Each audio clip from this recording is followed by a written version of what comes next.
I have a question for you. I've been listening to your videos you just posted, and I know some of them are review and such. And Yes. you give us a great background on product, and what to look for, what to do. Can you just, before you leave us as far as teaching goes, can you give us an example of something related to the music industry that would help us with our upcoming projects? So Okay. So if we're going to market something, if we're going to market a whole new product that could be used within the music industry or an app or something, how do we yeah, relate the well, concepts? in fact, if you look at all the projects that have been created since the first cohort, I would say that most of the projects that are created by me are services. Most of them are services. And most of the projects are services that are meant to help musicians or their manager in being more efficient. I mean, the one that comes to my mind right now is the clinical, creating this clinic to help the labels manage their artists to avoid having mental depression and all of this. Creating apps that allows people to find music or find concerts. Creating apps that allows people when they go to concerts. There was one that was really creative. Was people who go to concerts, they want to meet people in the concerts. So when they go on the concerts, they put their information, and it's sort of a Tinder, but not really Tinder, but a Tinder of concerts. You go to a concert and all the people that are there, suddenly you know who's there and what's there special. So most of the music projects that people have created are services. So a lot of the things that 50% of what I explained since the beginning today is about the concept of where do you find the ideas? And once you find the ideas, how do you support the idea with the opportunity and then some research? So that was 50%. The other 50% is when you have an existing company and you have multiple products, how do you keep managing this? So not everything has to do with purely entrepreneurship, because, I mean, it's entrepreneurship is two directions. One is the startup, so it's business creation, and the other one is innovation creation. So it's being entrepreneurial. So being entrepreneurial is you've had this great idea, of creating iTunes. What do you do next? You have iTunes. What's the next innovation that you need to bring? And how do you improve the portfolio of the things that you offer? You're like a concert venue. People can get the tickets. People can maximize by being here, by being away. The merch. There was one group where their all focus was the merch, for example. And they said, when you go to a concert, getting merch is very difficult because there's too many people trying to get merch at the same time. So they say, we're going to create an app that allows you to buy the merch before going to the concert. And when you go to the concert, all you do is collect the merch at the concert. So it was like a concierge service that was helping you get things more efficient at the concert. And this could be used for small concerts. This could be used for large music events like Coachella. All of this, you can apply anything that has to do with satisfying someone's need. So there's no kind of tweak on the information you've been teaching us about the products versus a service, providing a service. If I wanted to market an app or do no, there's no tweak.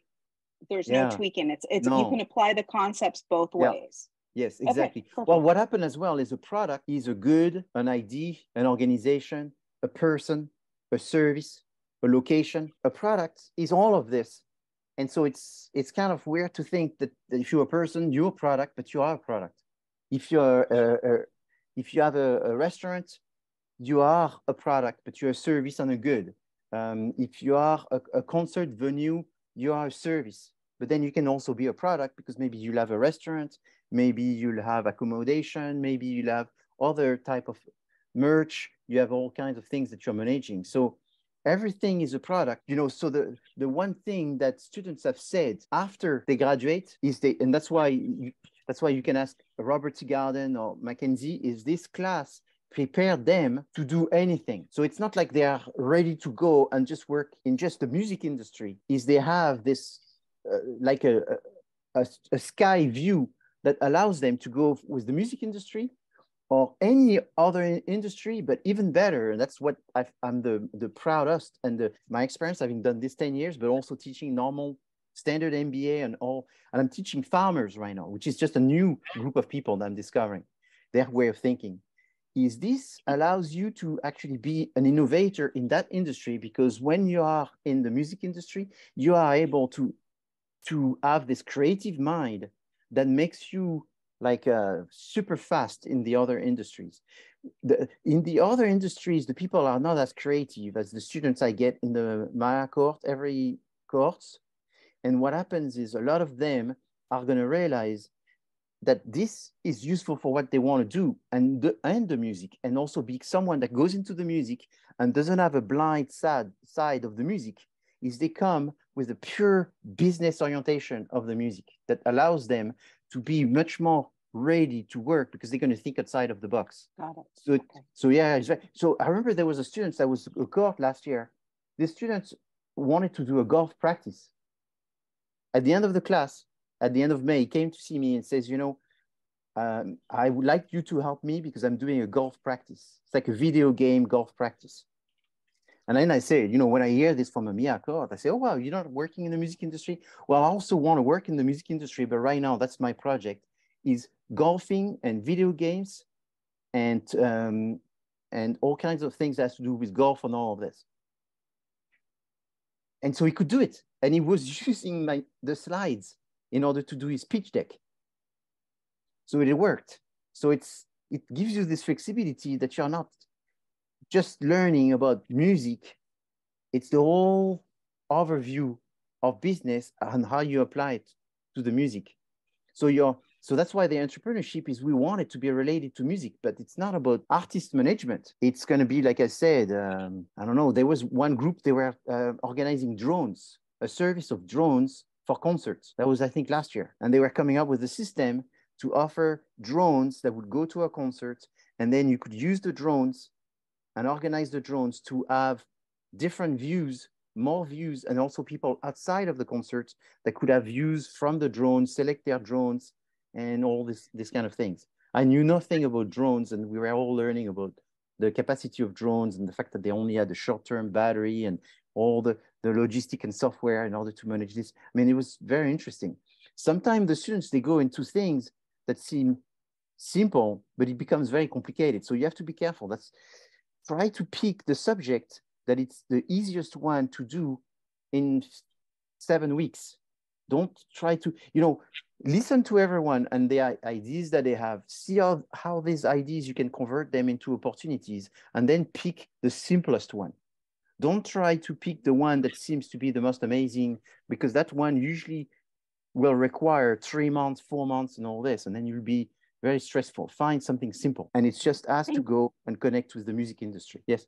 Okay. Thank you, Professor. I appreciate that. You're welcome. You're welcome. Thank you for asking me questions, because that allows me to maybe answer something that makes sense to you and help you more than being in my directions. So the next person I'd like to add one quick comment related to this question, not very long, but there's the whole school of, you know, are songs of an artist their product, or is the artist the product?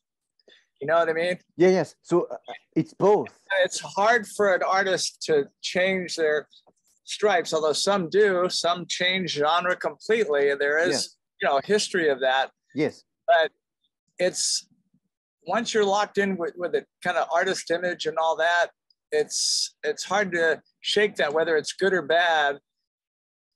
And I just it's just an observation. So that's one thing that's unique about products when it comes to artists, to me, that it's not sure if it's a song or if it's if it's the artists themselves. I don't have an answer to that. It's just a comment.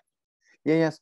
Well, I think to me, I see it as that I see this closer to art than just being music. I think it's an issue which has to do with art. When you have an element of art which is so strong, like in music, it's an element of judgment, it's an element of perception, and you know, it's an emotional product, very emotional product, and so therefore it's very much like fashion in a way. Is you have the designer, and then you have their collection. So what do people buy? Do they buy the designer product, or do they buy the name of the painter, or do they buy the product from the painter? And I think it is very important. I tell you something, and hopefully I won't insult anyone, but it's one time I went to a show, a wine show, and I had a very expensive bottle of wine, and I put it inside a card box, and then a box of wine that was cardboard, like something you take to a picnic or whatever. And then I took the wine that was inside the picnic and I put it inside the glass bottle. And I was asking people, which one do you want? And people would most of the time say, oh, I would rather have the wine in the glass. And when I pour the wine in the glass and they drank it, I made sure that they could see the bottle. And on the bottle, you know, it said some very expensive Bordeaux wine or whatever. And most people would say, oh, that wine is so good. I know why people like this Bordeaux wine. It's so good or whatever. But it was just a $8.99 wine. $2. You know what I'm saying? So the product, they couldn't, they were telling me that's fantastic. And then I say, oh, do you want to get the card box? The card box? No, I never drink card box. I have some allergy to the card box wine. Well, that's what they just had. And they were telling me it was fantastic. So then, and I remember this because there was only one person in the whole day that I've been pouring that came and said, let me try the other one. And then they went, you know what? There's something really weird. He's like, I'm quite an expert and I'm passionate about the one that come out of the card box versus the one that comes from this, I don't know, 300 bottle of wine. I think it's pretty bad. He says, maybe that one didn't travel well, but the other one, the card box, and then he was taking pictures saying, man, I have to find this thing. This thing is fantastic. So I didn't tell this person, but the person that were there was saying, wow, this guy really knows this wine, because there was one person that detected that. And that reminded me Banksy. You know, Banksy is one of the most famous street artists. Yeah. Banksy did the same thing. That was what, 7-8 years ago. He took some of his paintings and he waited for a swap meet in New York, and a swap meet which was in Manhattan Square or whatever, and he put himself in front of the gallery where he was selling paintings for $600,000, $2 million. He took his paintings, he went in the street just across in the swap meet, and he put his paintings, and he was selling them for $70. He didn't sell one painting after 6 hours, nothing, not one. That was Banksy painting. Then one guy came and he looked at it, said, oh, they're not great, but I need something. I think I'll take two. Can you give me a price for two? So he says, okay, for two, I'll give it to you for 120. Gave him 120. And then when he walked away, he says, come back. These are Banksy's. That one is $700,000. And that one is $800,000. You actually spend $120 for $1,400,000 of Banksy. That you can go right across a 10 seconds walk to the gallery and they will give you the money right now. And so that's all over the news. If you go on Google and you put Banksy, swap meet, Oaks, you'll find it. So again, if you're Banksy, you have Banksy and then you have his paintings. And it's two different things. And I've done the same thing with my kids. What happens is they like Drake, they like Nicki Minaj, they like all of these things, right? And then I said, hey, listen to Andre James or listen to Alex Ritchie last year or whatever. And I told them, oh, this is the new Drake or whatever. Have you heard about it? And then they listen to it and they go, Yeah, yeah, it's good. It's good. It's good. Drake is good. I said, no, this is Andrew James. And I said, who's Andrew James? Oh, it's just a guy we're helping with the court. Yeah, it's pretty good. So if you take some of the music and you say it's Drake, I tell you, I'm pretty sure it will sell 100 times, 1,000 times more than if you called it James, you know? And that's the same thing. So that's why there is a disconnect, obviously, between the product and the person, but it's not a full, there is a connection there. And so it's very important to see which one is the most important. And to me, the most important when you sell art is the artist, is getting people to like the artist. But I think what's important, and I think that was Danica that said this earlier maybe in March or February. She said, an artist to succeed, they need to have a voice. They need to have a true voice, she was saying. Like their voice, when they speak, is their voice. They need to have their own style. And it's very important that they develop their own style. And I thought that was very true. And I think it's very true in every artist, is they need to develop their own style, is they need to have their own personality. And you have to be authentic. You can't try to be someone else. It's true that sometimes in music, and sometimes it's kind of sad to say, but in music, there's a lot of products that are very commercial and they succeed because they're getting the support and the mega support of the label, the major, who are so powerful that they can make people like things by hearing them 1 time, 2 times, 3 times, 5 times. And that's sort of what happens with TikTok right now. There's a lot of things that are not really that good, but they make it on TikTok and everybody hear them and everybody like them. But the problem with these is they are like Kleenex. They don't last very long. 2 weeks after, everybody forget about them. They don't have enduring value. And then it's created a world where you are an artist and you have to make music. It's like fast food music. It's not music that is supposed to stay. It's TikTok fast food music. So you have to pick and you have to choose. But all of these concept of product applies to music. So you don't want to lock yourself in to think that you are just a music businessman. And I think that's the first thing I told you in the first 30 minutes when we met in January, is you want to think bigger than just music. Because if you want to be successful in music, you have to understand business, the whole business, A to Z, and then apply in the music. And in fact, once you do this, if you go in any industry, I bet you that you'll be one of the best business person because you have this level of creativity. I'm sure of that. So that's something that's very, very important that the people in the court have. Did I answer some of your question, Derek? Yeah, that's great. Just wanted to hear your comments and then make my own. But I think what you were saying is truer now than ever. Than the image of the artist is more than the underlying music itself, and that's a frustration I have. So much sounds alike to me, but that's another story. I won't open up that can of worms. I've done it before. But I see. It's the frustration, and you know, and I can tell you, it's very true. There's one brand. There's 250 brands of cognac. 250 brands of cognac, and there's one brand that do 90% of the business. And that one brand that does 90% is owned by the richest man in the world. I wonder if there's a connection between being the richest man in the world and having a brand that controls 90% of the business, you know? And it's sort of a catch-22 because he also became the richest man in the world by having a brand that does 90% of the business. So it's like, which one? Is it the egg or the chicken that started? And that's what happens is to succeed, a lot of the question of success comes from market share. Market share makes you big, makes you successful, and makes you hard to move. So here's some videos that I recommend from Gary Vaynerchuk.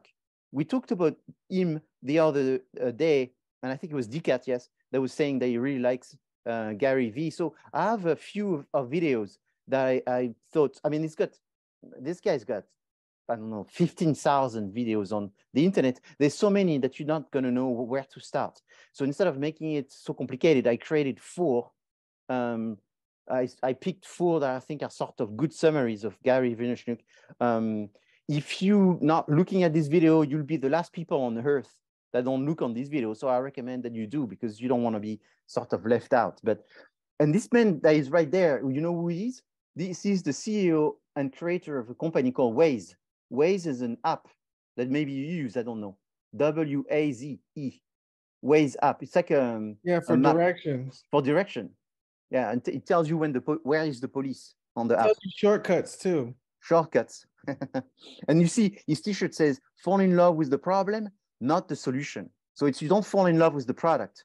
You fall in love with the problem that you're solving. And so that's the mentality of these people. And I think that's very, very important. So what is benchmarking? You know, I have a video that goes back into this, but I think it's important to understand that benchmarking is looking at the competitors and trying to understand what are the competitors good at and what they are not so good at, what they are known for, which customers do they have, what strategy do they have, what's their positioning, what kind of trade leverage do they have, and then look outside. And one of the fantastic slide that you should be using, I strongly recommend it, so try to remember this. It's this simple slide that always shows what is your product and what are the products of your competitor. So this is not a slide that it can be used in music. This is a slide that can be used in any industries. And it's a slide that I think is the most powerful slide when you're doing a competitor analysis, is you showing the attributes, the most important attributes of evaluation of this kind of category of products. And then you show your competitors, and then you show how you rank across with your competitors, where you are the best at. So this slide should be a slide that is used. I'm hoping that there will be 5 groups, and each one of you will have a slide like this when you're making your presentation. I strongly, strongly, strongly recommend it. I hope this will be addressed by Brian, and that eventually I think he's going to recommend that you do a slide like this. Try to remember to have this. So very quickly, I want to talk about the strategies, but I've spent a lot of time on this. What are the key strategies? You need to know what they are. And I have a video, I think that was the video last week that was posted, the short video on segmentation, targeting, and positioning. What is that? And then what are the strategies? And there's about 15 strategies that you want to remember. This is not just for this class. This is something that you can use in every industry. It's like your 101 for dummy of business strategy that you want to know, the basic strategies. You want to understand the steps of new product development, which are more or less the same for any industry. If you're selling potato chips, music, airlines, or anything, you will have those 8 steps in order to develop a new product. And then I just want to go back again, talking about what it takes to be an entrepreneur. An entrepreneur is someone that leads. So you have to not be worried so much about risks. You need to be a risk taker. You need to be someone that measures risk and try to make the best out of risk. So I have a video of Steve Jobs, which is a really fantastic video. The quality of the video is low. It's not a high quality. The digital quality is really low, but the content is fantastic because that's the only video. It looks like it was sort of a confidential video that someone took at the time. So and I guess Apple let it go viral. And so, but it's a great video where he talks about the creation of the iPhone and the new Apple vision that he had, which was Think Different. That was in 2004 or something like this. The Think Different slogan, which they had to stop because everyone was buying Apple at the time. And so they couldn't say Think Different anymore because everybody was just buying an Apple product. So all kinds of strategies that are important to know. I have the list here, but again, I cover this in multiple videos. Again, if you are marketing something, if you are in the business of creating something, you need to think about the 4 Ps. That you cannot not do this. So your presentation will contain a section where you will review what you will do with the product in terms of the 4 Ps. Here's a product that's quite interesting, Meca-Cola. So it doesn't exist in America, but it was created in the Middle East. And it was created at the time of George Bush, the son, which was the president from 2001 to what, 2009 or something. And so during that time, the US went in Iraq, and they were in Afghanistan and so forth. And so there was a lot of resentment in the Middle East against Americans. And so there's some people that took advantage of this, and they said, if you are like us and not happy with Americans, you don't want to drink Coca-Cola, you want to drink Meca-Cola. So when they created this was an idea. But what was the supporting opportunity is the fact that there was a lot of people that wanted to not consume American products. So people made it sort of a point of action to actually buy some Meca-Cola. And so this company pretty much overnight became huge in the Middle East. And they also collected money in order to help the people in the area that were suffering for all kinds of things and so forth. But that's interesting to see. It has happened also in France. In France, we have an area of France called Brittany. So Brittany, that's the name you call it, but these people have their own language in Brittany, like the Irish people have their own Celtic dialect, or the Scottish. In Brittany, they are the same kind of ethnicity than the Scottish and Irish, and they have their own language. And the way they say Brittany in their language is braise. And so someone created the braise cola. And it's very interesting that when you go in Brittany, so it's a small area in France, you don't see that many Coca-Cola. People actually replaced it with braise. So what are the opportunities behind this? There may be opportunity behind the fact that people don't want to buy from Coca-Cola because it could be the fact that it's American. That's not the reason in Brittany why they don't do that. The reason why they do that in Brittany is because people are going into a trend, which is to buy local. Buy local, buy from smaller corporation. There's this sort of preference for family-owned businesses, local businesses, craft products, transparent products,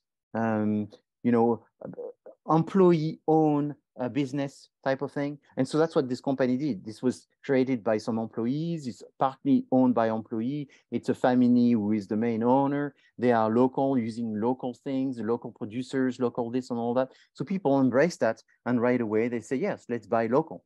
Obviously, that's a trend that's tremendously changed, and is a very important trend that we see right now after COVID. It's a trend that is everywhere in the world, where people are wanting to buy from local, and it's due to the fact that we were confined. It's due to the fact that there was bad transportation. It's due to the fact that we could see the impact that long distance purchasing and all this, and the issue related to sustainability. So all of these are opportunities. All of these opportunities are affecting pretty much every industry. To some extent, will also affect the music industry. So could there be a thing about concerts, local concerts versus faraway concerts, local musician versus faraway musician? There's got to be some changes and some trends. And these opportunities that are global are also affecting the music industry. So when you start thinking about this, you start thinking about the forecasting. So it's important that you understand the concept of TAM, SAM, SUM. So I talked about it last time. It's this idea that you need to quantify what is the size of your market and what's the initial revenue that you're going to generate. So to measure this is you have to look at the total available market, which is all the people that will be consuming your service, all the people consuming your goods, your products, your artists, your music. And then you have the serviceable available market, are the segments which are within the geographical area that will be consuming the product. And then the serviceable obtainable market is actually the one that you will capture based on your penetration rate. So your penetration rate is the one that you have to determine based on what's likely to be reasonable. So here's a quantification of the clinic for mental health, where you would have a number of musicians in America. So how many people are actually professional singers in the US versus how many are singing in California versus how many can we actually per year focus on. So here the penetration rate is 12%. And the reason it was high, 12%, is very rarely 12%, but it was 12% because it's justified, because the students were organizing a company that would be a company represented by 3 of the top majors. So the three top majors were 12%, or they were actually much more than 12% of the 7,220 artists that were making the volume of sales in the area. So normally the percentage, I would say it's something around 2% most of the time. And this percentage will evolve. So you make a guess estimation of the percent based on what you think are the resources that you're going to put and execute and what you think this is going to return. So that is this evaluation for this percentage, but the rest is actually real numbers. The only one that you make up is the penetration rate. So you have to make an argument for your penetration rate based on what you're going to do, and then use this percentage in order to find the number of penetration. And then you're going to multiply this by the cost of the sale, the price of the sale, and then that's going to give you the revenue. So if you think that you're going to sell the product for $100 and that you're going to have 1,000 customers, then you're going to be making 100,000 sales because of the number of customers. So you have to do this quantification. This quantification, you have to do it for the one sheet. So the first presentation that you will be making, you have to have a market quantification. And the best method is the TAM, SAM, SUM. Have you started working on this with Brian or not yet? Has he been describing this? Not yet. Okay, so so just be sure to work on your TAM, SAM, SUM. The presentation that you want to have a description of what your business is about, the key attributes of your product, a brief description of the customers, an explanation of the supporting evidence, the opportunities, and then the quantification, how many customers you are forecasting and what's the sales forecast. And eventually you can also look at your competitors and the different forces, using the 5 forces to look at how this is going to play for you. What I'm going to do next, at least tomorrow, is make sure that you have samples. I'm going to check for samples and email you as many samples as possible to give you something to look at and inspire you, because you will see that between the samples, they are all very much the same. They talk about the opportunities, the quantification, the definition of the target, the attributes of the product, and a brief description. For the first assignment is just this presentation. Again, the way to look at it is think about the IDs. Don't be, I've said you should not start with the IDs, but you start with the IDs, but you never present the IDs first. You present the opportunities. You present it by saying you did some research and you found these opportunities. And with these opportunities, here came the ID, and the ID is this. And with this ID, you can make a proposition of investment. Have you been thinking of ideas already? Have you met and discussed ideas and all of this? Yes. Okay, so that's good. You've done this. All right, so now what I would like to talk about is the legal foundation. So when you have an enterprise, you have to think about, creating an ethical culture in the business. So creating an ethical culture is this idea is that you're going to have to build a reputation. You're going to have to hire and work with employees. So maybe you need to have an employee book. You're going to have to think about creating some loyalty with your customers. You want to minimize the likelihood of getting fined or being in a position of liability. And you want to be able to get some money from investors and have a fair treatment of this money and accountability of this money. So choosing an attorney, having an attorney at the beginning, it's not a luxury. A lot of businesses, they try to delay as far as possible having attorneys.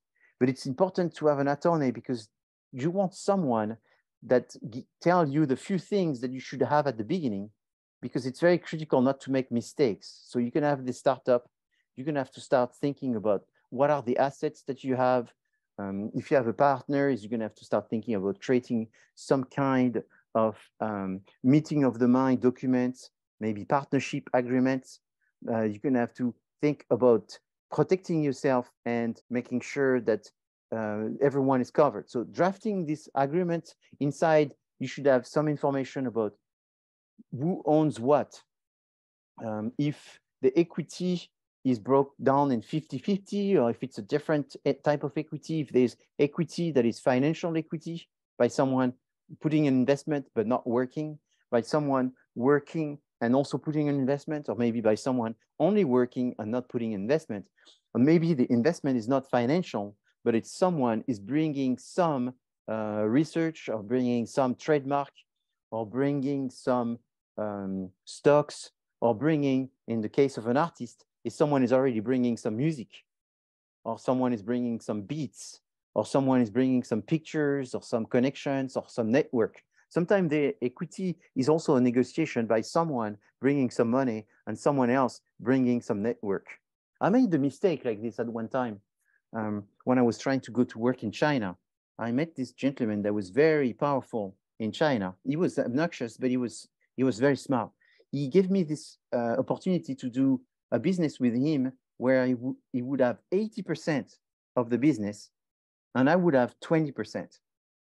And his investment was zero. So I was like, what? I mean, this was like, at the time I had not done much business with Asian people, or Chinese exactly. And I thought this was just the Chinese way. And I was thinking it was just brutal. But actually he was very smart, because later on he told me, if you had Warren Buffett that came and said, hey, Frank, why don't you give me 50% of your business and I give you nothing? Would you have said yes, or you would have said no? And I remember when he told me that, I looked at him and I said, well, Warren Buffett giving 50% to Warren Buffett, is that a good idea for nothing? The answer is yes, it's a good idea. I mean, you may even want to say, I'm going to be obnoxious, is you give 90% for free to Warren Buffett. Because even with the 10% that he leaves you, even though you own 100%, Warren Buffett net worth and connection will increase your sales by 100,000. And so suddenly you would have 100,000 multiplied by what you're making right now, which those 10% will be so much more than the owning the 100% of much less, that it's worth it. So when he told me that, I was like, oh my God, I'm such a loser. I'd never thought of it that way. That's why I'm sharing it with the students, because I want you to understand this concept and maybe save the time that I lost. It's true. And so I made the mistake of not keeping, so this was not for my whole company, it was just for my company valuation in China, because giving this person 80% of my business for the entire valuation, that was for the world, was crazy. But so I didn't take it. And so China, I'm still working on it. It's a very difficult market to break in. But anyway, it's something that's very important. So how you break equity between investors and between partners, you have to be very open-minded. And the reality is you're probably going to do like I did, which is that you make mistakes, but you learn from your mistakes and you don't do it again. But that's also why you need a lawyer. Because the lawyers, I mean, how often do you write a founder agreement? Once a year? Once every 10 years? If you're a lawyer, you write founders agreement every day, 5 days a week, several times per day.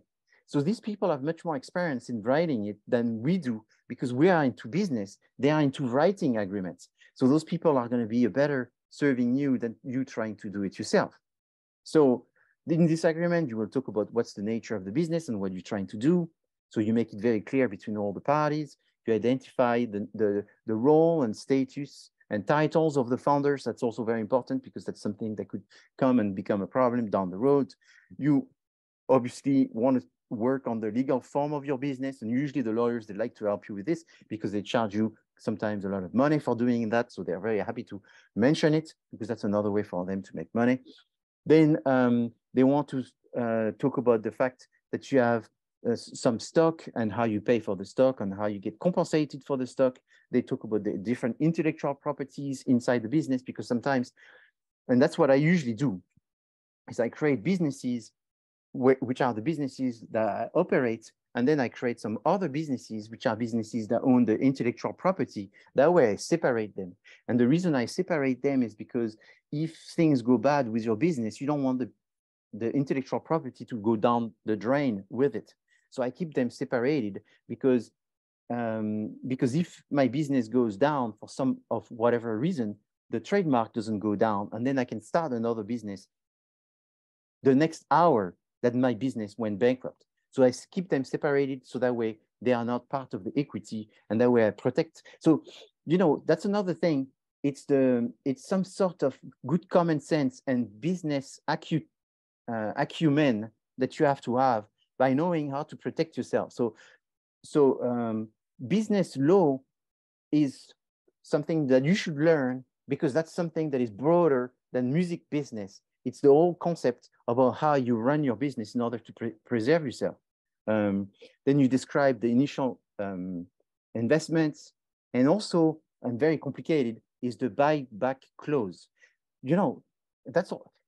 It's a little bit like getting married and doing a prenup. It's a little bit of a rough decision to say, hey, let's get married. Oh, I love you. Oh, I love you. Hey, I love you, but let's do a prenup. It sort of sounds very cold and dry, but when you do business, you have to do this. You have to start talking about the what if. And it's much better to talk about the what if at the beginning than wait when things get tough. At the beginning, it's sort of easy to talk about the what if, easier at least, I would say. So you have to get a lawyer that's going to be, so, you know, oftentimes you have to get your own lawyer to really look at the buyback.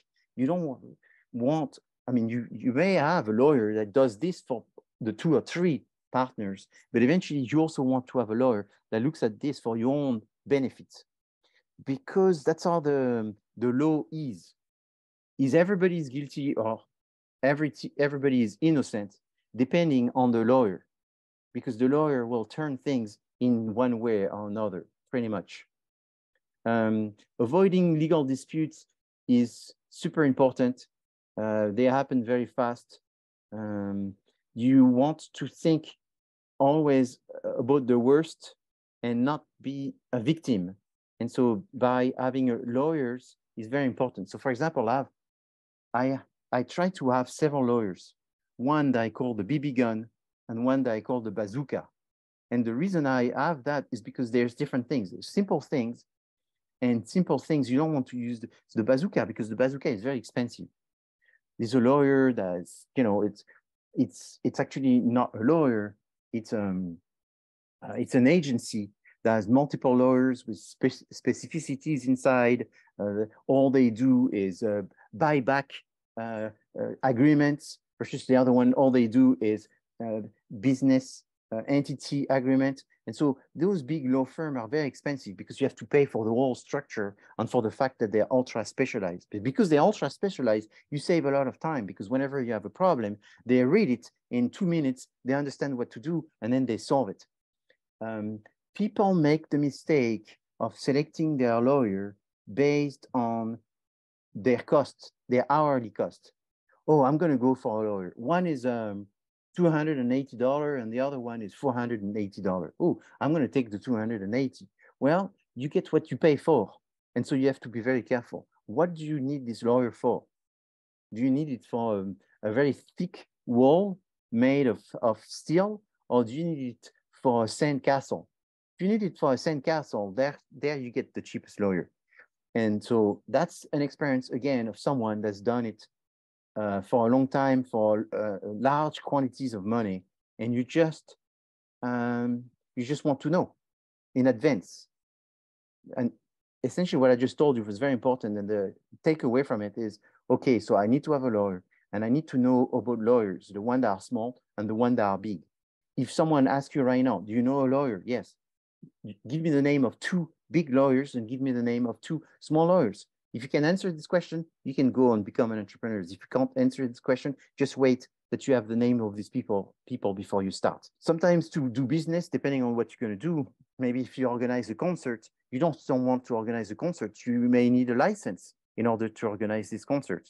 Maybe the public events and all this are going to need permits. So you want to get those permits before you start doing things. Otherwise, you be illegal, and you just want to make sure that you're not illegal, because that would also slow you down, and then that will hurt your reputation and the relationship that you have on your network and all that. And you don't look professional. So just be informed. What form of organization should we pick? So there's 4 forms. There's the simplest form, which is the sole proprietorship, which is essentially the easiest one to create because you're already one. If you want to start a business tomorrow, you can call yourself sole proprietorship. You don't have to really do very much. Well, yes, you have to file for a business name. And so you go file for a business name, you try to get your own business name, and that usually is done in your county by the local county office and so forth. And it's you have to pay $40 to put it inside their newsletter, journal, whatever. Well, that's easy. And then you're sole proprietorship. The advantage is it's cheap. The advantage is it's fast. The disadvantage is that there can only be one person and that you have no protection, no tax protection, no liability protection. That's why you may want to have a partnership, because the partnership is exactly the same thing, beside the fact that you can have several people versus one, and that you have some tax improvement because you can use it as a pass-through. However, the partnership also has no liability protection, and this is why you may want to get a corporation. Why? Because the corporation, you can have multiple owners, you can have pass-through, and you have liability protection. The disadvantage of a corporation is it's much more expensive to create, it takes more time to create, and these are the small problems. The big problems is it's quite expensive to maintain, because you have to have an accountant that does a lot of activities and work for you while you have this corporation. So there's different type of corporation. There's the C and the S, and I recommend that you read more about the C and the S. It has to do with the way you can get stocks sold, the type of investors you can have inside, the type of dividends and type of taxes that you will get. They are slightly different between the C and the S, but the idea is still to be protected. The problem also with the corporation is you will be sort of taxed twice. You will be taxed as a corporation, and then you also be taxed for the dividends that you will be getting. That's if you do it the way that you're supposed to, but there's many people that find ways around that. And I'm not recommending that. I just say, oh, I think I heard that there's a way around that. I won't go into the details, but so all of this has to be very well thought through in order to understand how you're supposed to do it. Then the final one, which is sort of the culmination, it's the more recent form of business ownership. It's called the LLC, Limited Liability Company. It's sort of light, almost like a partnership. So it's not as heavy as a corporation, but it gives you the same, almost all the same benefits as a corporation. You can have multiple owners, you can have outside investors, you can have, it's a pass-through, so you also pay it with your income, through your taxes, and it gives you good protection of liability because the company is almost considered as a physical person, so they are the one responsible for all the good things and bad things, and it's not the owners that are. However, it's hard to have a LLC and then be getting a lot of investors, which are not investors that you know. So if you want to go in the stock markets, you cannot have the LLC. It's more recommended, at least, that you have a corporation. That's also why you see corporations to be more in the stock markets. All of these are like specialty, and everything I told you right now, this is like the basic things that you should know as an entrepreneur. And what you should remember, we won't ask complicated questions on this because these can be complicated, but what you need to know is selecting a business ownership form is based on the level of protection that you want. So because of liability, it's based on how much you are willing to spend. So the more versus the less. And then it's based on your taxes and how you want to handle your taxes. Also, what's important to know is that you could say, why don't this business is just me. Can I start with the sole proprietorship and eventually jump to LLC later? And the answer is yes, you can do that. And that's oftentimes what people do. They go sole proprietorship, then they are two people partnership, and then they jump into either corporation or limited liability. Another thing is, don't think that LLC are just small businesses. There's large businesses that are LLC. I think Chrysler, the company, is an LLC versus a corporation. So it changes. And it's not just big versus small. Big gets corporation, small get limited liability. That's not true. It's just that limited liability is more recent. So there's many more smaller businesses in LLC than corporation, which I started a long time ago. Okay, so that's what I just summarized. To finish this, I want to talk about the other legal aspects, which are the copyright, the patent, and the trademark. I know that you had one class that was just devoted on this subject, and they were just devoted on the subject for the music. And so it's important that you did that, but it's also important to see the impact that these have on business in general. So copyrights are very important because they protect the work of the artist, the work of the creator, and they are rather simple for the most part to get copyrights. It's very much of an administrative, it's inexpensive to get, it's simple, and everyone should be able to do this. If you go to the library and rent a simple document that tells you how to do it, everyone can do it. You could go on Google and Wikipedia, probably even explain you how to get copyrights. It's not that complicated, which is not the case for patents. Patent is, to get a true patent, a record is extremely complicated. Patent pending is very simple. So a lot of people get patent pending because it's simpler, because it's cheaper, because it's faster. A true patent is complicated, and mostly if it's a patent, it has to do with the utility of the registration. So the utility is, how does it work? So it's a new way for something to work, and this is much more expensive, much more lengthy, and definitely requires a lawyer. The other type of patent is the design. So it's more the protection of the appearance, and the protection of the appearance, maybe if you have some knowledge, you are able to do it yourself, but it still takes most of the time a lawyer, and if it's a complicated matter, even more so, and it takes time and it takes money. So copyright is going to cost you $50. Patent pending is going to cost you $2,000. A real utility patent is going to cost you more than $10,000. A design is going to cost you more than $5,000. And it could be even more than that. It's just starting at 5, starting at 10, starting at 2,000 for the pending. Then trademark is different than all of this because it has to do mostly with the record of your brand.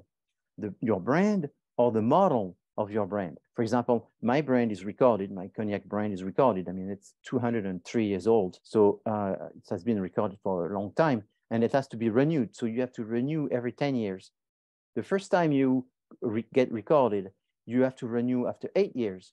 Every other time after that is every 10 years in order to be recorded. When you record a trademark, you record it in the country where it was created. And then you have to record it in the other countries after you have, after normally the law says that you have to record it after your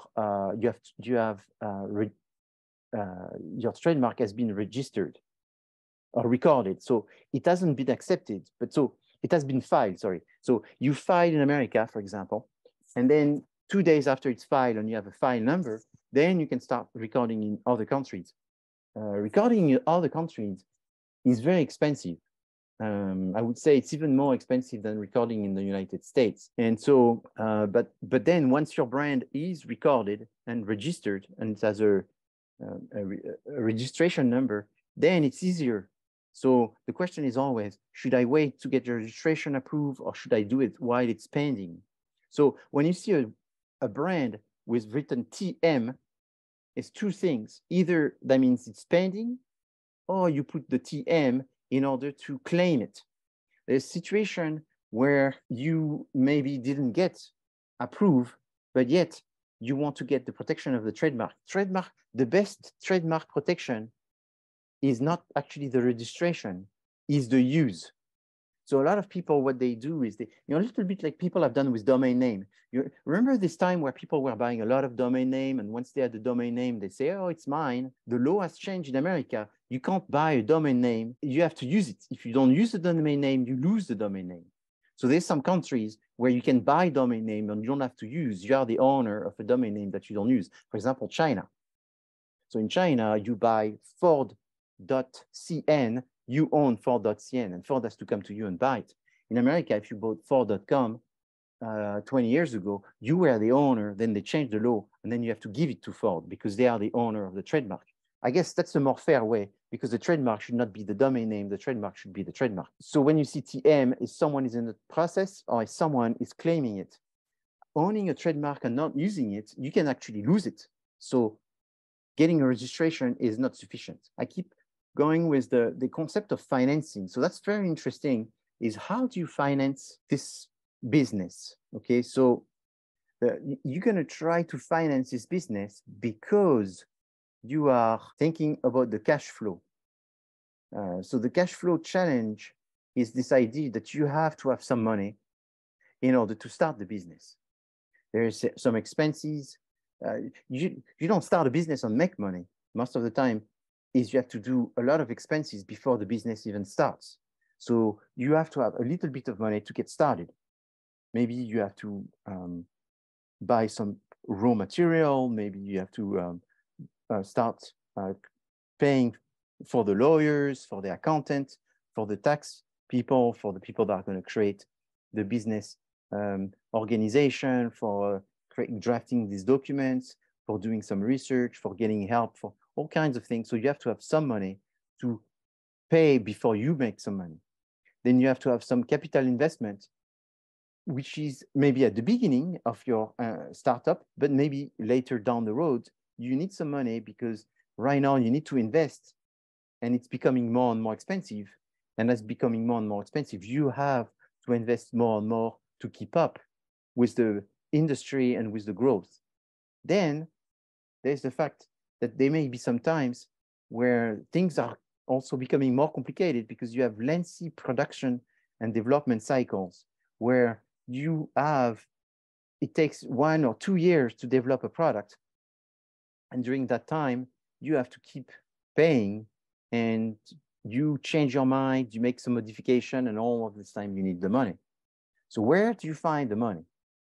So you have either personal funds, then we're going to look at the equity position by looking at equity funding.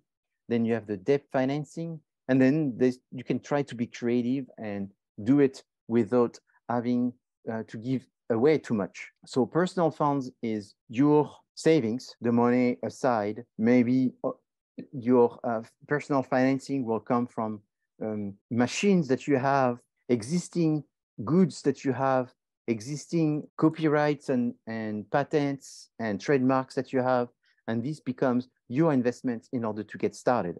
The friends and the family obviously will give you help, but it's very important to see that is this money was given to you as a loan, or was this money given to you as a gift? And so all of this is your money to get started. Bootstrapping is part of the creative part. Bootstrapping is you're going to try to find a way to spend too much money.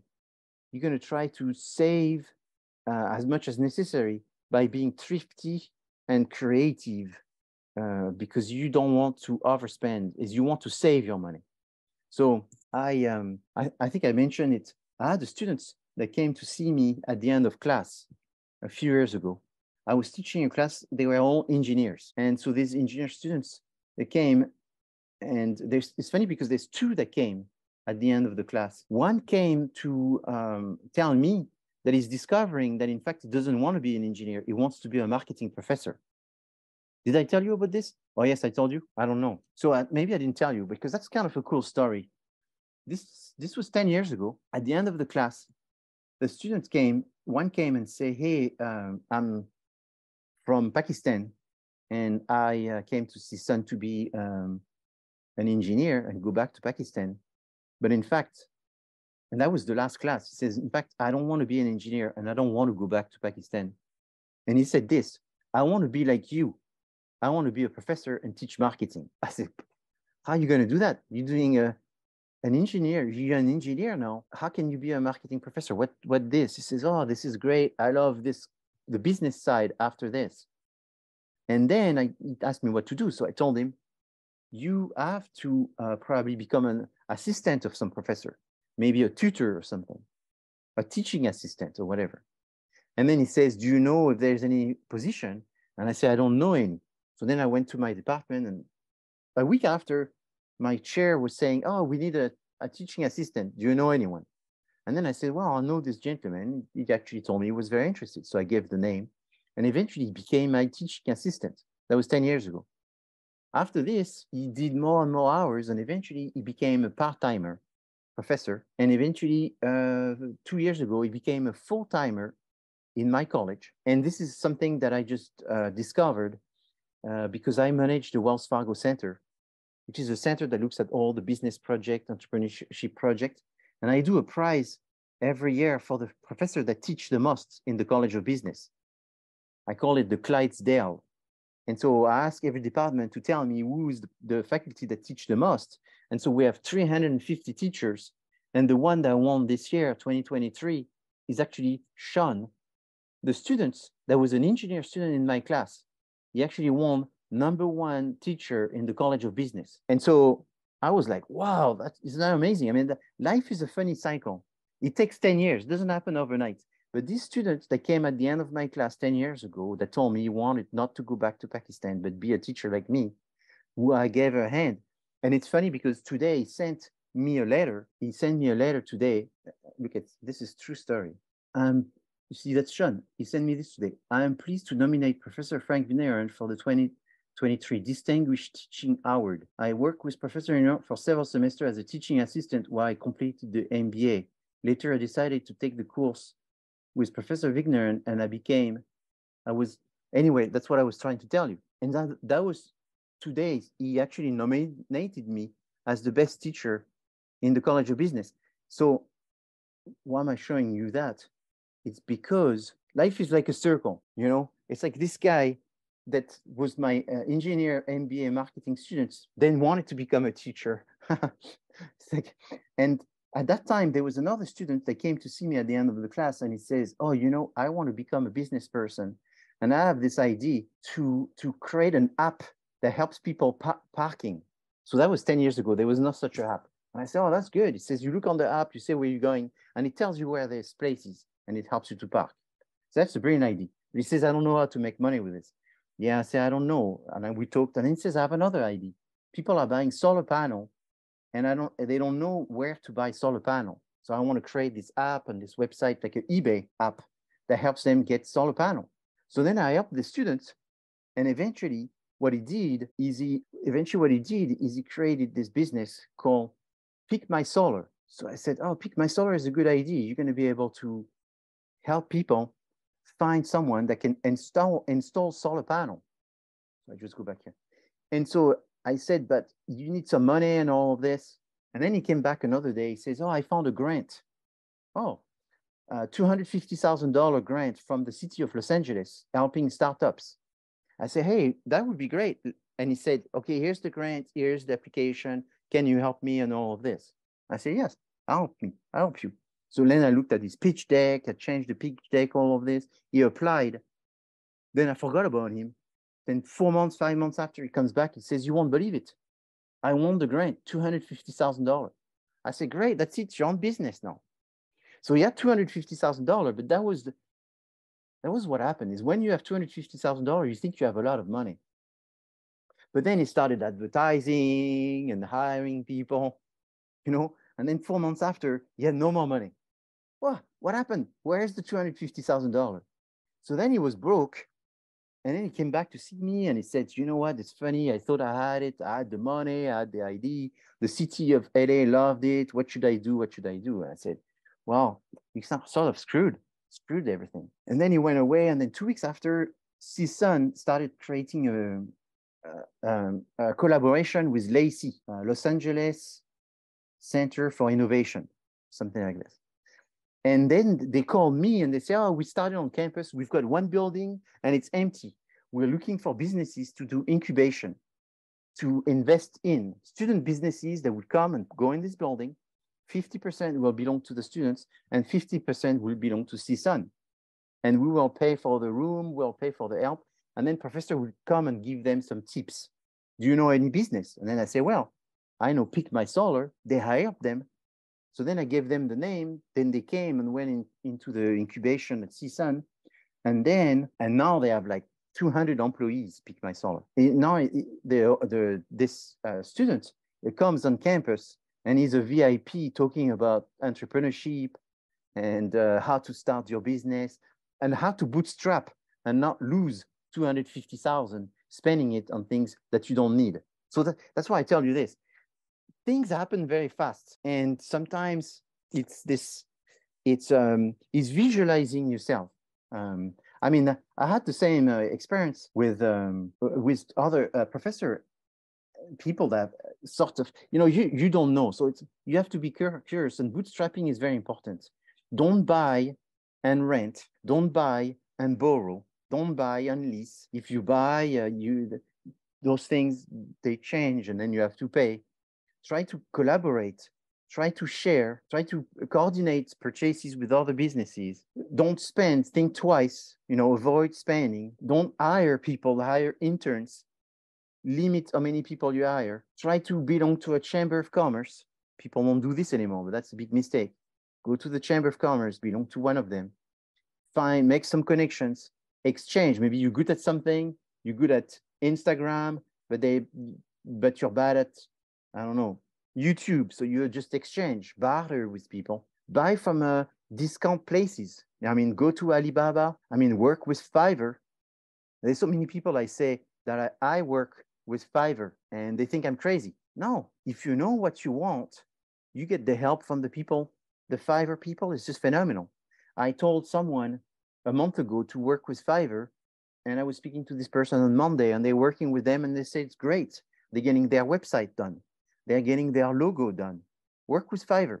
The problem is you can't let the people of Fiverr make the decision. Come with your own ideas. Come prepared. Be on your toes. The people that say, I don't work on Saturday, on Sunday. You cannot be an entrepreneur if you don't work on Saturday, on Sunday. It doesn't exist. So I work a lot of hours, and the light is on 7 days a week, for me. And so that's the mentality to have. Here's another one. Obtain payment in advance from customers. That's very, very important. So let me tell you a little story. When I started the business, the cognac business, the idea behind the cognac business was a little special. First, I have an expertise in luxury brand management, but I have an expertise just as a consultant and as a researcher. So eventually I said, I've got to have some experience as a business owner, because it's very different. The one that tell other people what to do and the one that writes about what to do is very different than the one that actually is doing. So eventually I felt like I was a cheater by not doing. So I said, I'm going to own a business. So then I heard about this business in France selling cognac. And I said, let me do that. I knew nothing about it. Let's be honest. But I said, I can do it. So I went to cognac, and then I looked for people that I could partner with, and I found some partners. And then I found some cognacs and all of this. But that's a very expensive business, so I couldn't do it. So all I did is I got myself 12 bottles of cognac, and then I went to a trade show. So I go to the trade show, and I got my table, and I've got my presentation, and I've got the bucket, the speed bucket, and I've got the glasses, and I've got all of this. After 3 days of trade show, how much cognac did I sell? Nothing. Nobody came to me. So then I was wondering, how can I do it? And then I said, I only have one solution. I have one pocket here on my chest, and I have enough space to put 200 business cards. I put the 200 business cards, and I go in front of the men's room. Why do I go in front of the men's room? Because that's where everybody goes. Everybody's going to go there eventually. And I'm sorry, I'm not saying in front of the women's room, because it's a wine and spirits trade show, and most of the people that make decision in the wine and spirits are men. It's a very men-oriented business. There's some women, but not too many. The women, they tend to be not so much in this business. It's still a very men type of thing. But I'm not saying it's good. I'm just saying the way it is. So I went in front of the men's toilet, and every man, I didn't give cards to the men that got in because they rush in. They need to release. But when they come out, they have a little And the minute they go out, I pull a card and say, hi, I'm Frank Vigneron, the owner of Commandant Cognac, the winner of back then it was the 2008 World Best Cognac, and blah, blah, blah, blah, blah. I gave a lot of business cards. And one time I gave a business card to a gentleman that says, oh, I love cognac. I'm Russian. I say, oh. He says, oh, I have a distribution company in New York. Oh, let's go. I follow you. Let's go taste the cognac. He tasted the cognac, and he gave me a purchase order for $400,000. But the problem is I didn't have any cognac. He didn't know that. I didn't tell him I have no cognac. So what I did is I bootstrap. What do you mean? I obtained a payment in advance from the customers. So how much did you get? Well, I told him he needs to give me $50,000. So he gave me $50,000. And then with the $50,000, I went and I bought some bottles, but I didn't buy all the bottles. I gave them $1,000 and they gave me the bottle. Then I gave them $500 and they gave me the cork.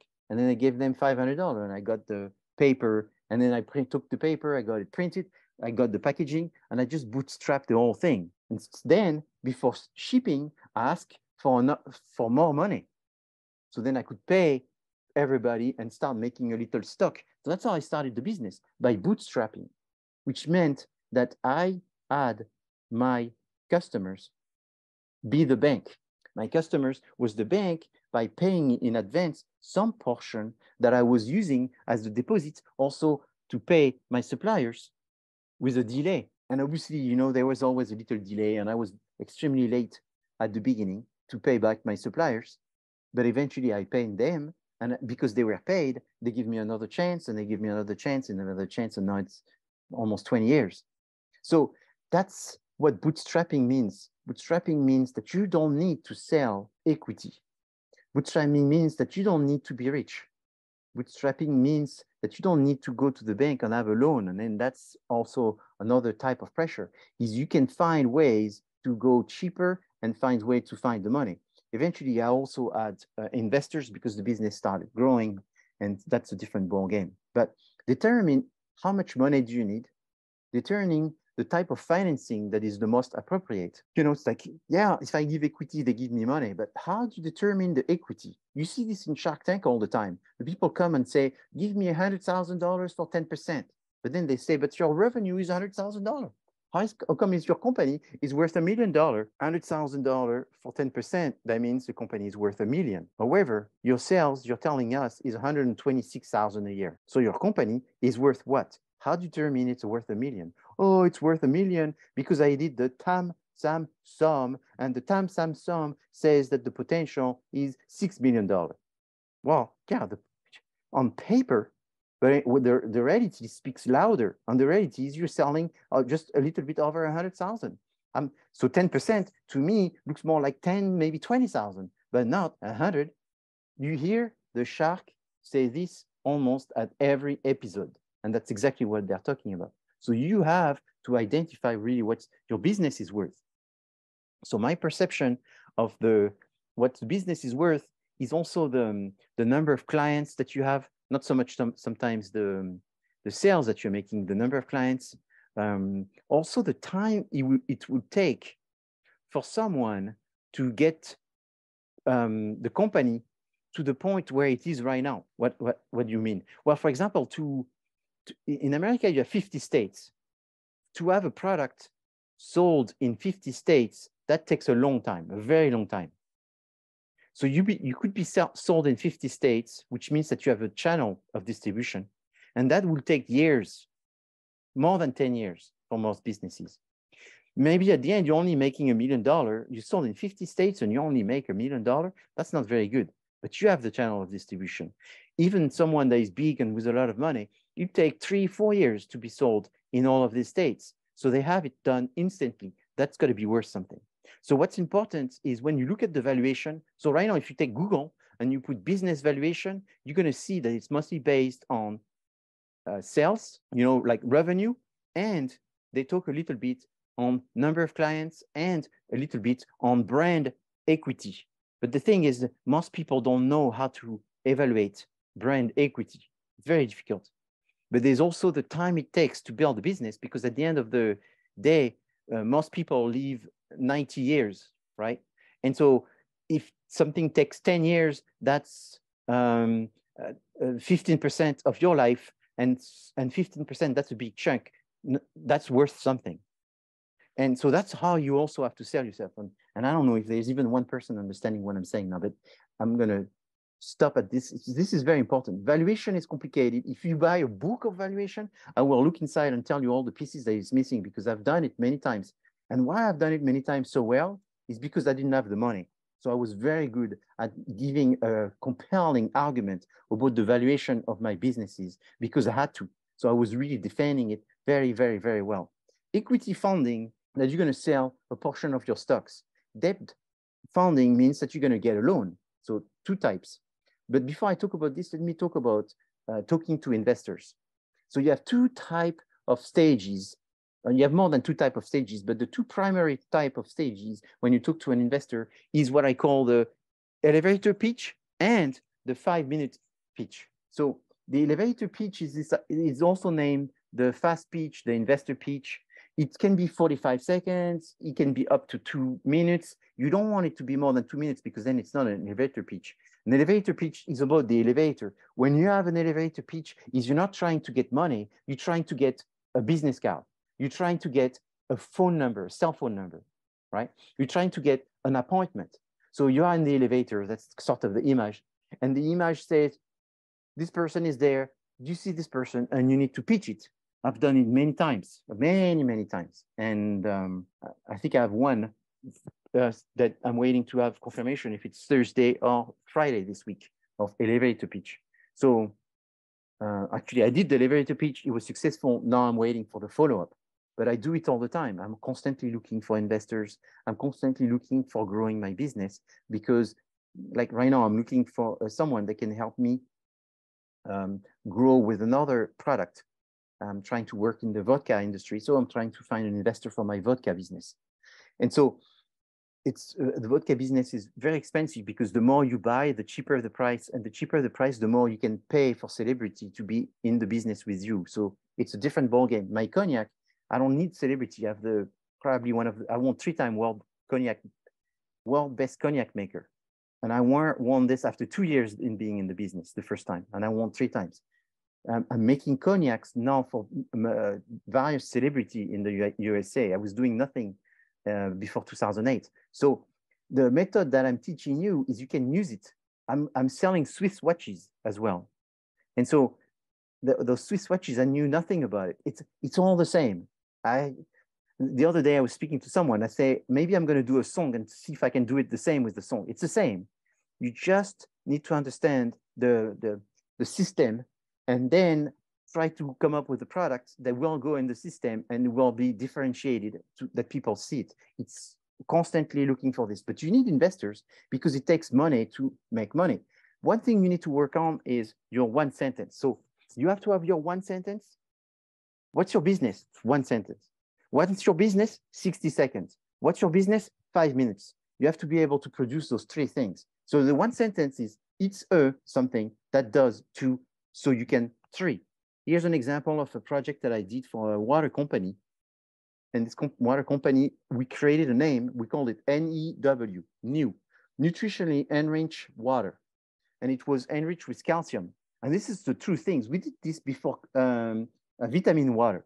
We did this in 2000. This was a 2000 project. We gave it to a big water company in Southern California. They looked at it, they said, great. Unfortunately, the owner had a personal issue and divorced right after. He didn't do it. And then came all of these businesses that had calcium, vitamin, all that. He would have made a killing. So it's a mineral water. People see what it is. That does have nutritionally enriched calcium, so you can have stronger bones. What's the opportunity? People want strong bones. What's the opportunity? Some people don't have strong bones. Women that are pregnant, women that are older, they want strong bones. So we tell them, take water with calcium. It's very focused. That's the target. That's the opportunity. Bada boom, everybody understands. What's the 60 seconds? The 60 seconds, it's 20 seconds on the opportunity, 20 seconds on how you solve the problem, 10 seconds about you and why you will be able to do that. And then 10 seconds on explaining if you have competitors, telling what money, how much money you need, and how much return you're going to give to the investor. That's your 60 seconds.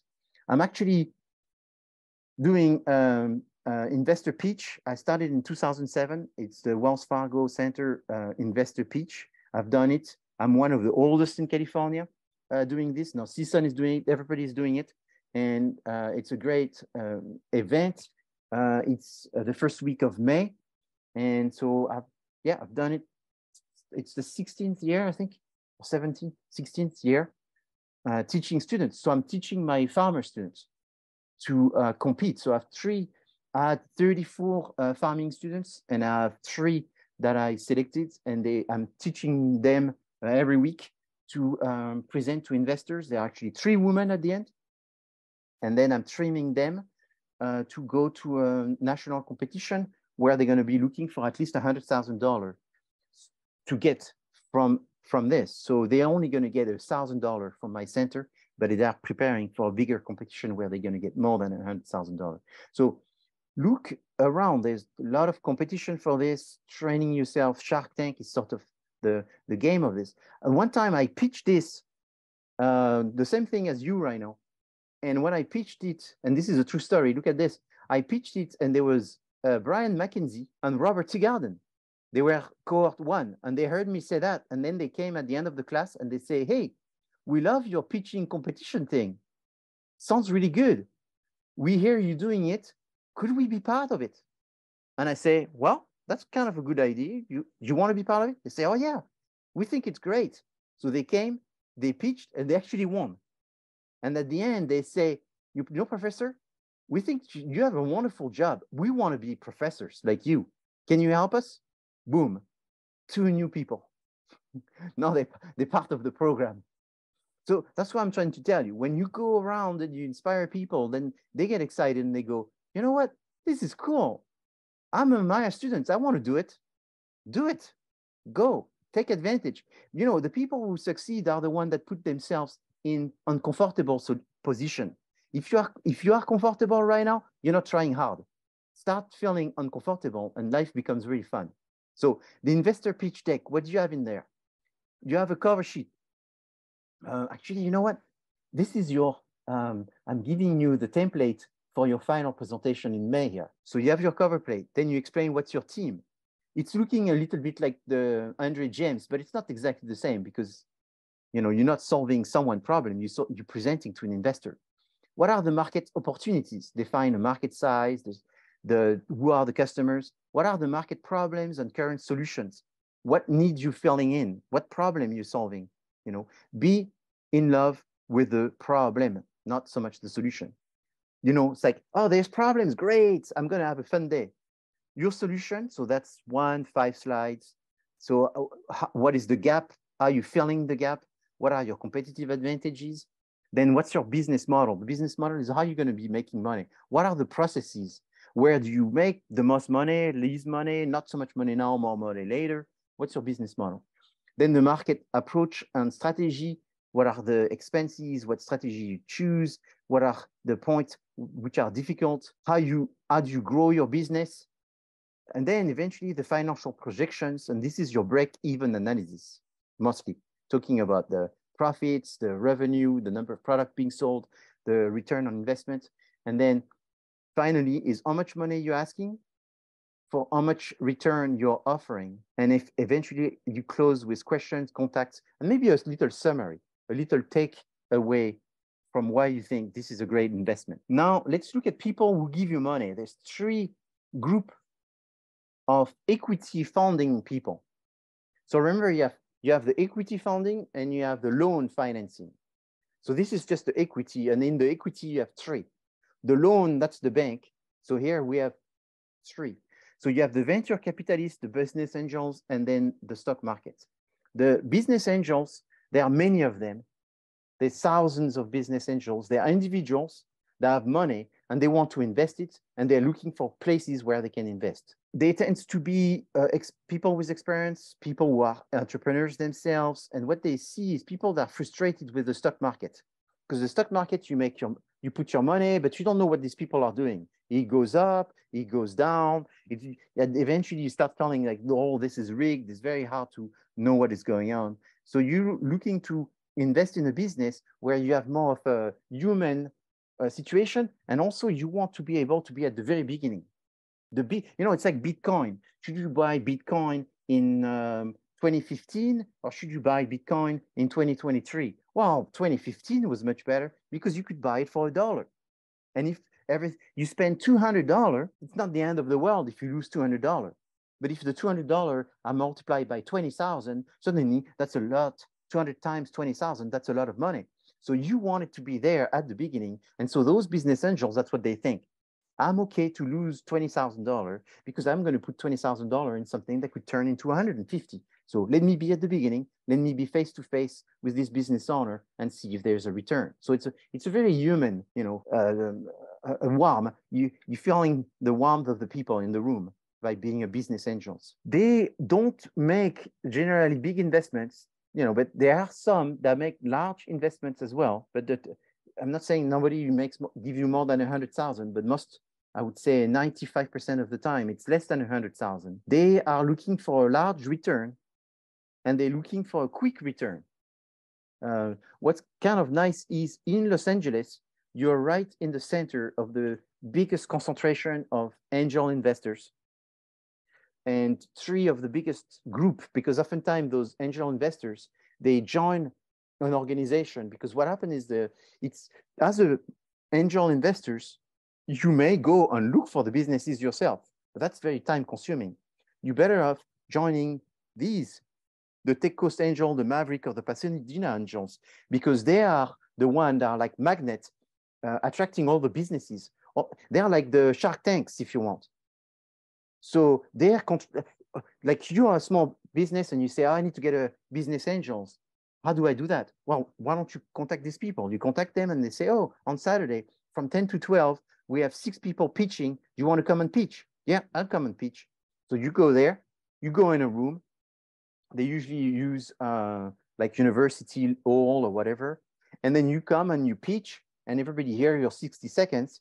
And then at the end, they come and talk to you and they say, oh, I would like you to come back. Can you do a 5 minutes? And so you go through the process of meeting with these people. And then the individual are deciding to invest in you. So it's on one-on-one versus the venture capital firm. That's a firm. So it's like the Maverick or the Tech Coast Angels, but this time they are the the venture capital firm that is investing in you. So it's much more formalized. There's, a few hundred of those organizations in America, and they are first vetting you because it's much more structured. So you go to the venture capital firm. First, you look for the venture capital firm that is specialized in the music industry. If it has to do with the music industry, there is a few in America, but there's not too many.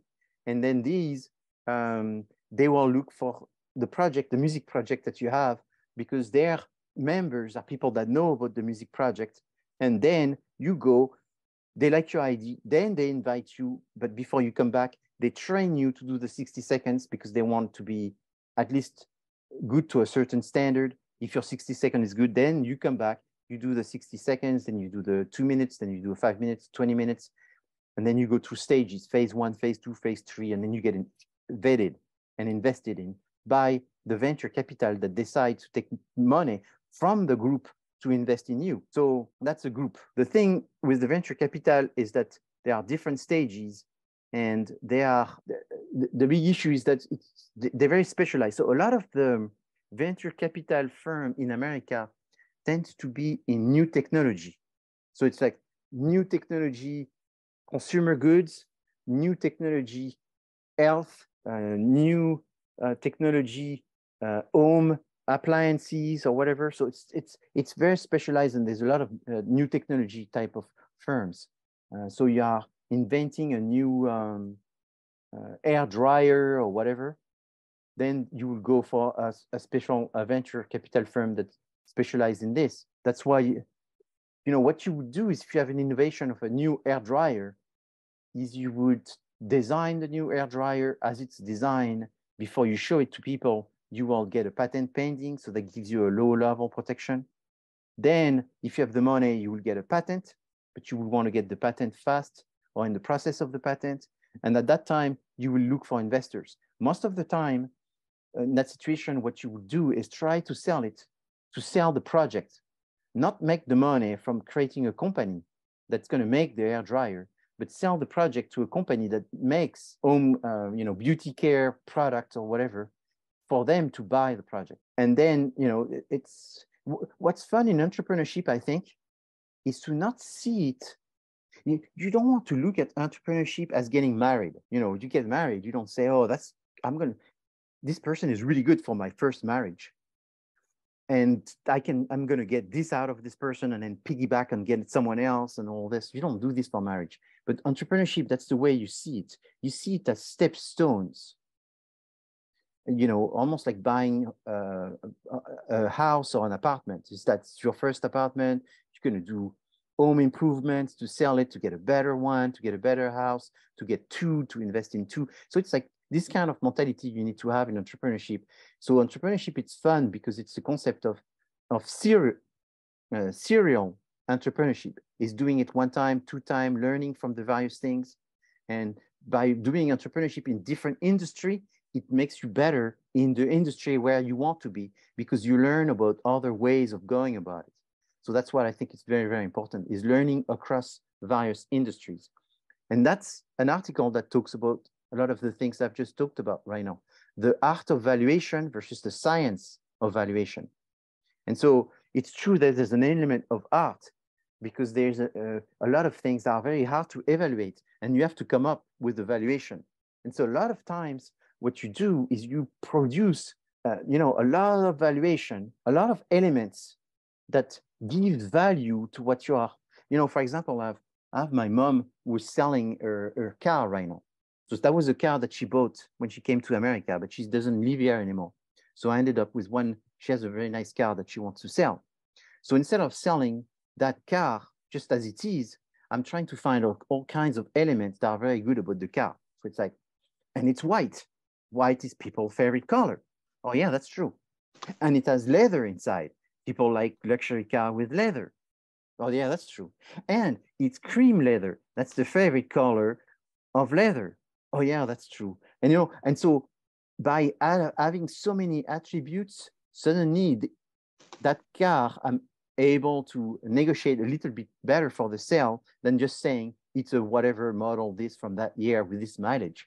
So that's what you do, is you break down the attributes of the product, as many attributes as you can, and that gives much more value. And there's even elements, I mean, that situation, that car was produced by a company in Italy, which is called Pininfarina. And so Pininfarina, for the people that know, that's very prestigious. So I make sure to talk about this in the description of the product. And I know it doesn't do that much, but what happens is it allows me to not have the people say, give me a discount. But I mean, there's so many things. Look, it's a question of balance. And so when you sell something, you have to think about all the different elements, and some elements are intangible, but they're still valuable, and that's in the valuation. Also, when you're an entrepreneur, you cannot think about the money that you're going to make from the everyday sales of the product. It's also the valuation of the product. I mean, YouTube, when it was purchased for over $1 billion, it was purchased. In fact, it was not making any money. And everybody was saying, it's crazy. Why did they buy it for $1.3 billion?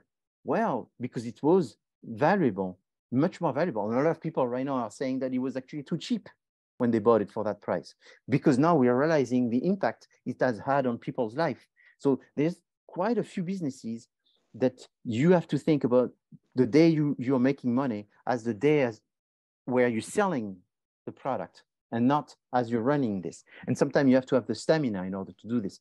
And so, hey, babe, can you log into? So the commercial bank is the other. So now we're talking about debt financing. So you have commercial banks that will give you a loan. But what kind of loan are they going to give you? They will give you a loan if you give them collaterals. So if you ask for money, you have to lower the risk by giving them something against it. Maybe you have a very good credit, and because of a very good credit, they will give you some money. But with a very good credit, they give you what, 20,000, 25, 30,000. So it's very little. And if they give it to you for your good credit, there's going to be a high interest rate. Versus if you give it to them with collateral, they will lower the interest rate, and therefore you have to decide: high interest rate, no collateral, collateral, low interest rate, or you can go for the SBA loans. So the SBA loans is different because it's not guaranteed by you; it's actually guaranteed by the government. So how does it work? You actually apply to the SBA. which is a government organization. Their website is probably sba.gov. And so you go to sba.gov, you explain what's your business, you make an application, then they consult the application, they contact you, they do an interview, then they ask you for a business plan. Then you send them a business plan, then they vet the business plan, and then you go to another commission that decides to analyze it and decide what's the warranty. The warranty is 30,000, the warranty is 100,000, the warranty is 200,000. And then you go to a commercial bank, any commercial bank, and then you say, I have a SBA guaranteed loan. So it's actually not the government giving you the loan. The government is only giving you the guarantee.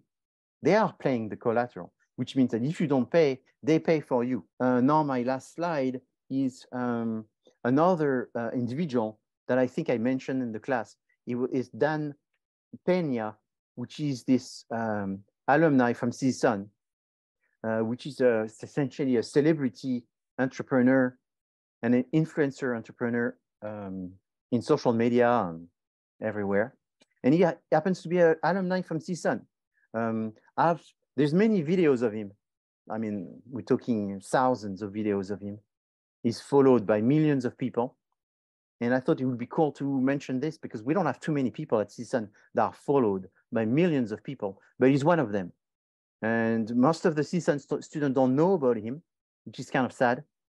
And he never mentioned about CSUN, which is kind of sad. So it's like not really a good love relationship, but it should be because I think he's brilliant. He speaks very harsh. He rants and screams at this. You can even see from this picture that he's screaming. And so he screams pretty much all the time. And so if you can pass the fact that he screams and he looks like an upset grandpa, the content is actually very good. I find him brilliant. And I used to follow him when he had 500 people, and now it's 500,000 pretty much every video. And I didn't know he was a CSUN. And I found out he was CSUN because in one of the videos, I think it's the one I'm mentioning here, he says he comes from an horrible school in the San Fernando Valley. And so then I put his name and I searched and I found that he did, the convocation speech for the graduate of 1991 or whatever. And you can actually find this video. It's a very good video. But for some reason, the people at CSUN don't like him because it's true. If I had to guess his political view, I would say he's an ultra Republican. And so maybe that's why they don't like him at CSUN. Personally, I don't care. I'm more interested in his business view, not his political view. And his business view are very good. And he's extremely successful. I mean, he's a multi-billionaire. And he didn't even have $5. So, and I don't think he was a robber. I think he managed to earn this money. So check it out. It's sort of the old version of Gary V. But Gary V is the East Coast. So we have the West Coast, CSUN. And I don't think we should not hold it against him to talk a little bad about CSUN. Maybe he got treated bad and who knows, So again, attribution theory is I don't lead against anything but myself and I didn't do anything, so I don't care. All right, so any questions? I'm pretty much done for today. Anything you would want me to comment and to review again? Any questions? When it comes to the venture capital companies, I think yes. I saw on the slide, was it 800? 800, yes. Something like that? Yes. So do they each compile data on which companies they back that succeed and which fail pretty quickly so that there's some statistics available for things like that, or do they keep that stuff secret?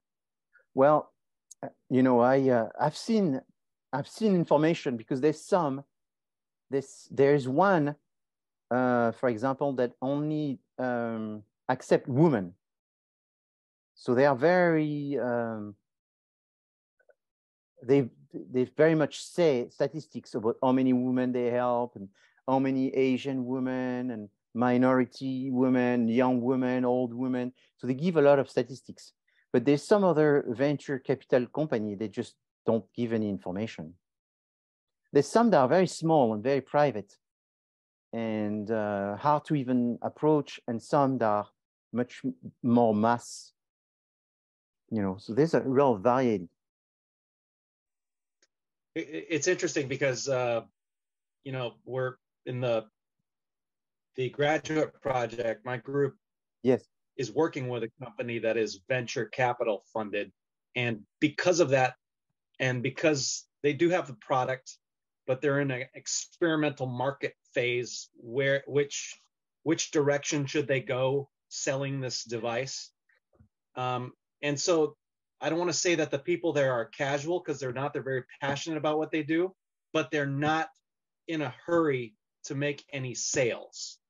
Wow. So is That's strange. Is that unique to this company when it comes to venture capital backing? Because the CEO basically said, we're not in a rush to sell this yet because we're venture capital funded. Well, what's strange. Well, so here's the thing. It depends on the agreement and deal that they had with the company, the venture capital, because it could be that they invest and they are expecting a minimum return, or they're investing to sell the business and expect the big return on the sale. So you see, like the contract is okay, I give you $500,000, but you need to give me 800,000, maybe, yeah, 800 or 750 in 2 years. Then you're in a hurry. Okay. However, they may say, well, I'll give you this money, we own this 50%. So they got a bigger percentage, but no, you know, I give you 750, but I want a return of 40%, and in 2 years. Oh, I give you 750, but you give me 25% of the business. Okay. And therefore, they have no hurry if it's equity with no return on investment. Yeah. If they just bought in as equity. I mean, I have an investor in one of my business. Is they invested in equity, and I have no pressure to pay anything back. This person owns 50%. If I sell the business, I have to give them 50%. Yeah. If I make money, I give them 50%. If I lose, they have to pay for 50% of the loss.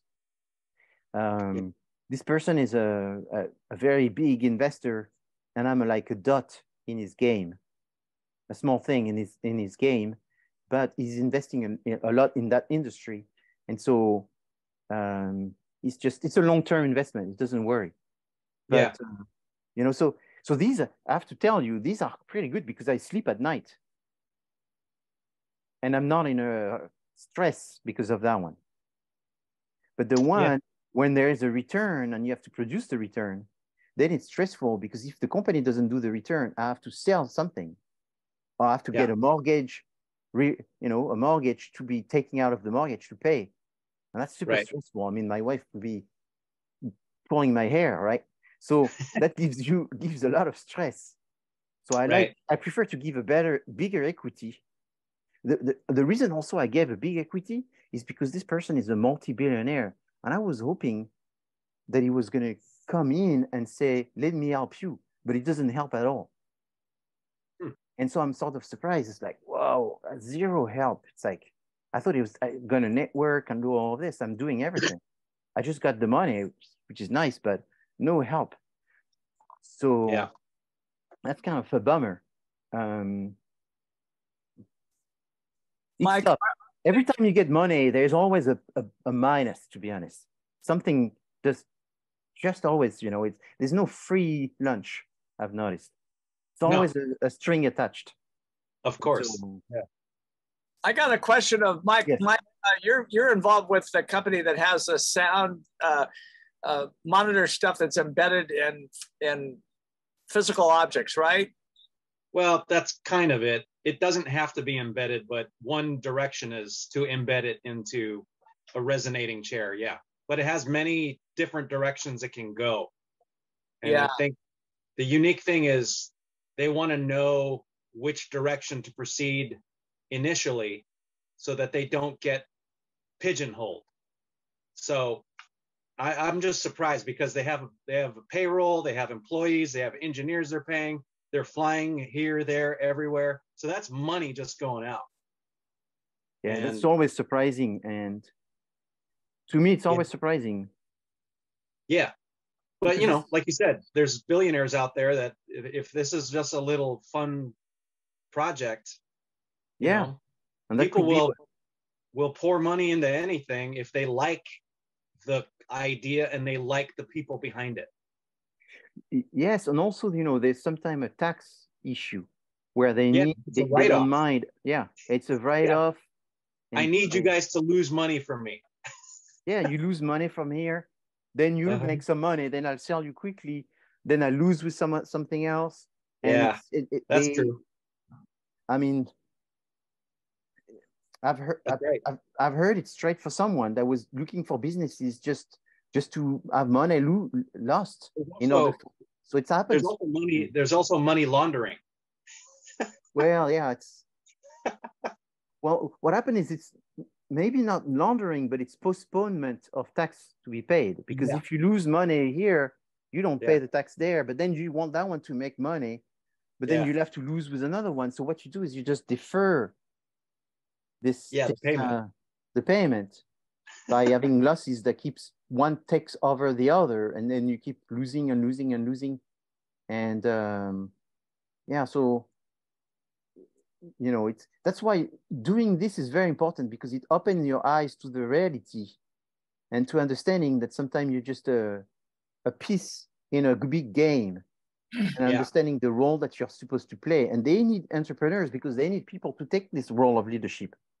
Oh, you've got this, here's some money, do that. But you can't do it unless you need to have this story, because I don't want to recommend this thing that you need to have a business so you lose money and there's a rich person that gives you money. I mean, that's crazy. Is eventually they will want your business to be successful. So eventually you have to be successful, because you can't be the one that keeps losing. Eventually you be successful because they will have another business that is losing, and they're going to need you, to rotate. So still, it's true that you have to have the opportunity. Still, it's true that you're solving a problem. Still, you need to have all of this. And if there is some method of money laundering, you don't want to be part of this. It's just it's bad karma, I think.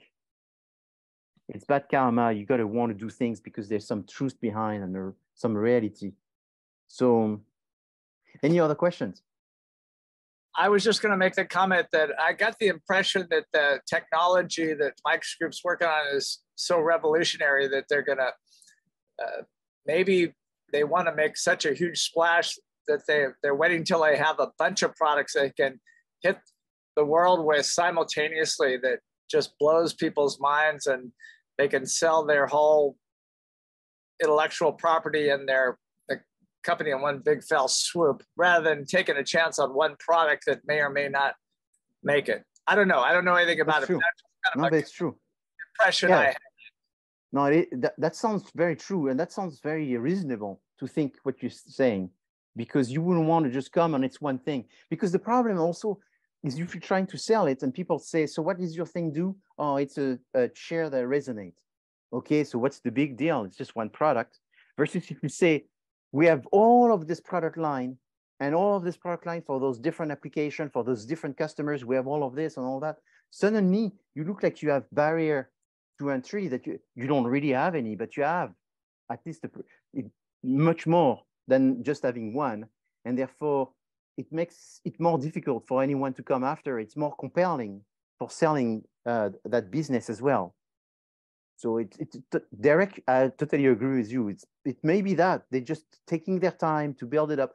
But when someone is taking their time and spending a lot of money, that means that they don't have an issue with return on investment. There's not a lot of pressure. And so a lot of the way I present it to you and the way you should be presenting is I think you want to go, nobody ever in May made the presentation by saying, and we've got a venture capitalist and it's giving us money and essentially we're going with the flow, right? So that may exist, but you don't want to prepare yourself, you know, for that kind of configuration. Prepare yourself to the configuration that you have to mortgage your house if you don't produce, because that's the reality, I think, that happens, you know, and it's healthy to think that way. You know, no nets, no safety nets. It's you or you jump, I think. Right. Thank you. You're welcome. So good luck with this. Next time I'll see you, maybe you send me an email to ask me a question, or you want me to look at this, don't hesitate. Or the next time I'll see you will be sometime mid-May when you will do your presentation. I will review the different products that you're going to create, you know, the one sheet, the go-to-market, before I see the final one, so that way I'm aware of which direction you're taking. And I had a great 3 months with you. It's been really enjoyable. I've enjoyed so many individuals in this class. It has been great. A lot of different personalities with a lot of different interests. I felt bad for the pressure that you are going through, and I hope I didn't generate more pressure than needed. I try to keep things as balanced as possible for the goodness of everything. Oh, one last thing. I wanted to thank two groups. So I wanted to thank group 4 for being very agreeable and taking Stefan Gelpi. This great. We had to change at the last minute. And also group 3 for taking Noah Goes. That was very awesome of these groups to welcome these people, so that way everyone are able to finish. You know, I don't go into the details, but I just want to say everyone for all the efforts that everybody's doing for this course to be able to finish. That's awesome. Best luck of you to you all, and keep a good sense of humor. That's all I have to say. Try to keep a good sense of humor, and that way you can, you know, in July, August, all of this is going to be some good times. I think you will reflect, but right now it may be horrible. Yes. Best of luck, and I'll see you in a month. Thanks a Bye, lot. everybody. Thank you. Thank you. Thank you. Thank you. Have a nice Thank night. you, Professor. You too. Thank you. Bye. Bye-bye.